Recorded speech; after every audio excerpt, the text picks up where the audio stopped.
Hi everyone, it's lovely to see you.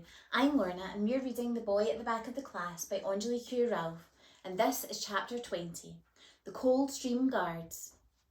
When my brain woke up again and I opened my eyes, I was lying on something soft and could see a blur of flashing blue lights and lots of police cars everywhere. Right, let's get her in the ambulance, said a voice. Tom was standing next to where my feet were. He was crying and saying friend a lot to a London police officer, but standing behind him were two of the Queen's special guards. Forgetting that I had been frightened, I sat up and cried out, please, and realising the note was still in my hand, but all scrunched up now, I held it out to them and said, please, you have to give this to the Queen. The London police officer, who had been talking to Tom, walked up to me. Now, you just calm down and take it easy. You did a dangerous thing today. These are trained combat officers, he said, pointing at the Queen's special guards. They're trained to stop anyone attempting to hurt the Queen. But we didn't want to hurt the Queen, sobbed Tom, his face red and wet.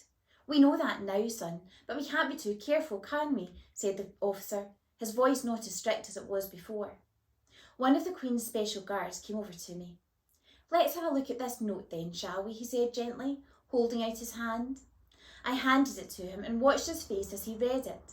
Sometimes people won't tell you what they're really thinking, so you have to watch their face extra hard and see if they give any clues away. I didn't expect a special guard to do anything with his face, especially not one who worked for the Queen. But this one chuckled and then handed it over to the other special guard standing next to him, who had more medals on his chest. He smiled too. I don't know why, because it wasn't meant to be funny. This is what the note said. Dear Your Highness, Majesty Queen of England, we wrote you a letter on Friday about Amit, our friend who's a refugee boy, and put 3 stamps on it so that the Royal Mail would get it to you faster. We've come to see you today because it's Wednesday already and we thought the Royal Mail might have lost the letter, and as the gates are closing on Friday, it means we haven't got much time to find Amit's family and bring them here so they can all live together. We're outside the gates now.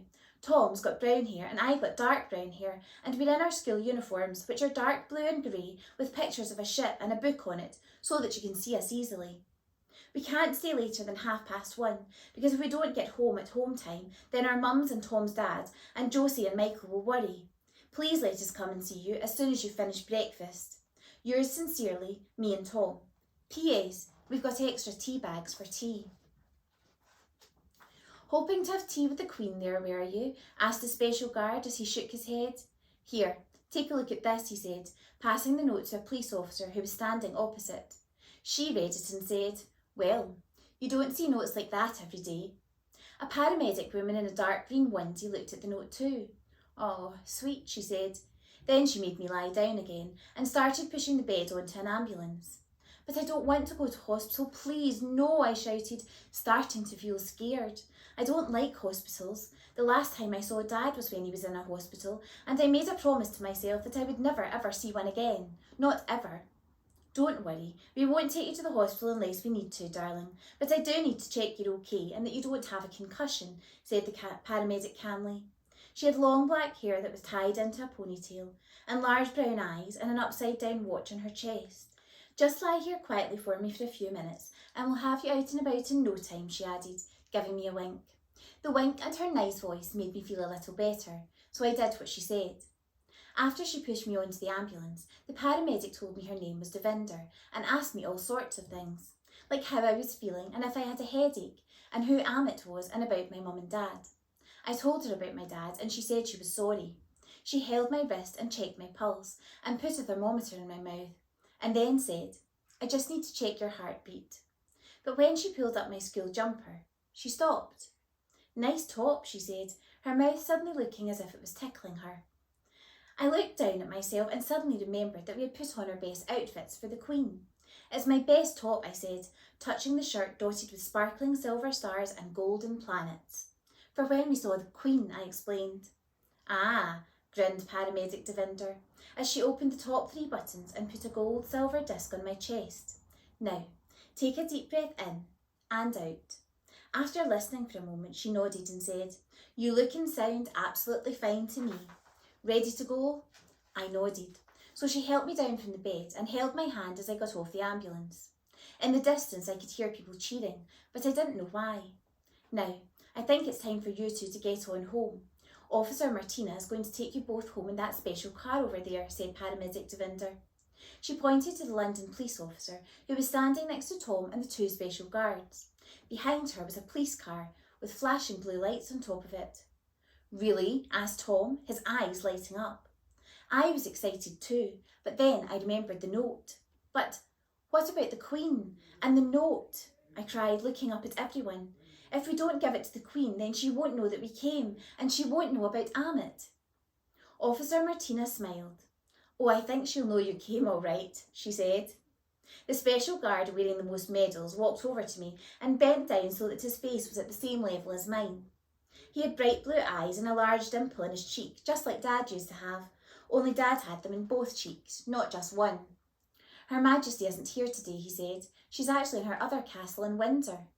The Queen's got another castle? Asked Tom, looking horrified. Don't worry, I'll make sure she knows you were both here and that she gets this. The special guard held up the note. All right?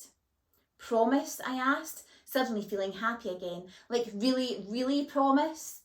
You have my word.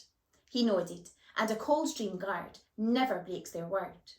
What's a Coldstream guard? I asked, immediately imagining lots of them diving into freezing cold streams with their hats on. A Coldstream guard is what we are, he replied, standing back up straight. I'm Lieutenant Chris Taylor, and standing next to your friend Tom there is Second Lieutenant Walter Cungu. I looked over at the other guard, who was now giving us a salute. We're part of a very special force that protects both the Queen's houses and the country. Can you give her our presents too then? Asked Tom. Presents? Said Officer Martina. Yeah, we got them for the Queen, explained Tom, pulling out the half-eaten packet of biscuits, the ruler, the packet of football stickers and the squash box of fudge from my rucksack. I'm afraid we can't take those, grinned Lieutenant Cungu, but we'll let her know about them when we give Her Majesty your note. Oh, OK, Tom shrugged, stuffing everything back into my bag. Now, kids, time to get you home, said Officer Martina. We've spoken to your school and your parents and have told them what happened. Oh, no, said Tom, twisting his hands. We're going to be in so much trouble. I nodded miserably. Don't worry, said Paramedic Devinder. I'm sure they'll be happy just to have you back home and safe. And I think, she added, looking up at the helicopters that were flying overhead, you might even just be a little bit famous. Tom frowned at me, and I frowned back, because we were both wondering what could have made us famous. You two have a safe journey now, said Lieutenant Taylor. And the next time you want to send the Queen a message, don't go running after any of us soldiers, said Lieutenant Cungu. A letter is more than enough. And giving Tom and me a nod and a salute, the Queen's special Coldstream Guards were now extra special to both Tom and me, marched off back to the palace, carrying the Queen's note. Right, young troopers, in you go, said Officer Martina, as a silver car with bright yellow and blue squares on its doors and a huge siren on the top stopped in front of us.